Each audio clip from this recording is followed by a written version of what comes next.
ఆరుగాలం కష్టపడి పండించిన పంట చేతికొచ్చినా రైతులకు నిరాశను మిగులుస్తోంది.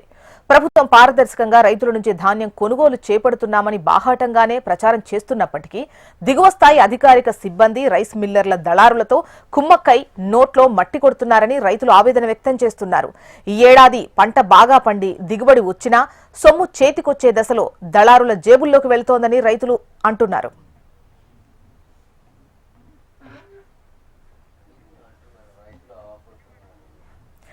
విజయనగరం జిల్లాలో కొన్ని చోట్ల అధికారుల పర్యవేక్షణ లోపం వల్ల దళారులకు కాసుల వర్షం కురుస్తోంది.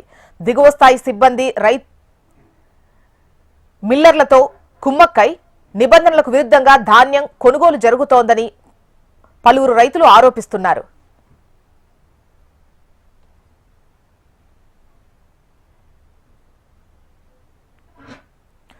రైస్ మిల్లర్లు దళారులు చెప్పినట్టుగా దిగువ స్థాయి సిబ్బంది చేస్తూ రైతుల నుంచి క్వింటాకు 5 నుంచి 10 కిలోలు అదనంగా ధాన్యం వసూలు చేస్తున్నట్టు చెబుతున్నారు. దీనివల్ల ఒక్కో రైతుకు 10 నుంచి 15,000 రూపాయల వరకు నష్టం వాటిల్లుతోందని వారంతా ఆవేదన వ్యక్తం చేస్తున్నారు. అధికారులను ప్రశ్నించినా ప్రయోజనం లేకుండా పోయిందని రైతులు ఆవేదన వ్యక్తం చేస్తున్నారు.